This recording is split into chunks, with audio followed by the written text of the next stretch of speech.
welcome to Seattle Untimely. I'm Charlie Stockman. Last week, the Seattle Post-Intelligencer published a series of stories on the special treatment that Seattle police have received when caught drunk driving. In an impressive display of investigative journalism, PI reporters doggedly tracked down uncooperative witnesses and dug through piles and piles of police paperwork to uncover a culture of alcoholism, secrecy, and fraternal protection in the Seattle law enforcement community. But in spite of these commendable efforts by a legitimate media outlet, we here at Seattle Untimely are not content to end the scrutiny there. Indeed, the PI's recent lashing of Seattle police has begged the question of us. Who will police the people who police the police? That's why we sent veteran correspondent Frosty Mug of Delicious Beer undercover as a Seattle Post-Intelligencer reporter to see what dirty secrets these champions of truth may be harboring themselves. In order to document his discoveries, Frosty has been providing us with installments of a video journal, which will be aired for the first time ever on this episode of Seattle Untimely. Hello, Seattle Untimely.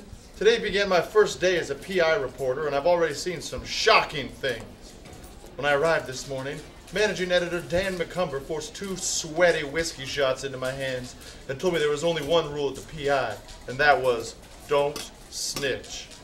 At this point, I was sent to the newsroom, where I saw dating advice columnist Diane Mapes dip her column in LSD, eat it, and proclaim herself a god.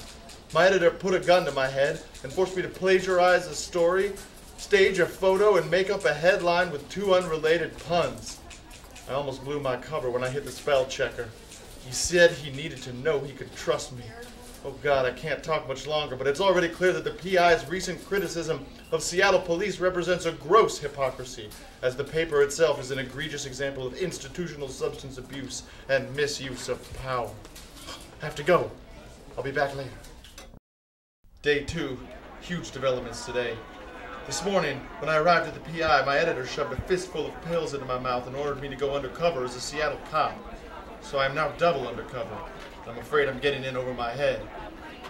On my first day as a cop, I was forced to smoke a highly addictive form of crystallized adrenaline, beat up a foreigner, and plant enriched uranium on him. A fellow officer said it was important that we were in this together.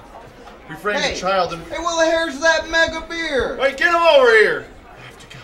More tomorrow. Day 3. I don't know if I can even believe what I'm saying anymore. Today, the chief put me on assignment to go undercover at one of the Belltown nightclubs that attracts violent patrons. Upon entering the club, I was put into a booth where I was injected with testosterone-infused mojitos and made to watch films of grandmothers being mugged. Oh God, I just don't know if I can do this anymore. I'm in too deep.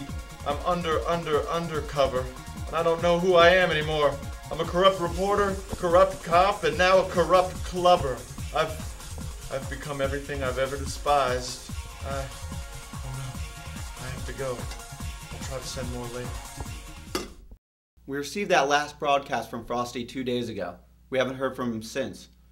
We hope that you, the viewer, will keep that brave little beer in your hopes and prayers. Frosty, what are you doing here? Hey! Are you trying to steal that beer? Oh, hi, Charlie. They made me do it. The nightclub owners, they made me go undercover on Seattle Untimely to steal beer for their business. I'm 4 times undercover now, and it's your fault. You told me to do whatever it takes. Charlie, they threatened to hurt the woman I love. Just a moment. The nightclub owners put you undercover, Frosty? That doesn't make any sense. Did any of what you said in your video journal actually happen? No. Great. Good work. And I think we all learned a valuable lesson tonight, which is that news doesn't necessarily have to be true. And sometimes, lies can be fun to swallow. Ah! Well, that's about all the time we have at Seattle Untimely. As always, feel free to email us at seattleuntimely@gmail.com. And remember, Seattle, if you didn't hear it from us, You shouldn't have been listening in the first place. Happy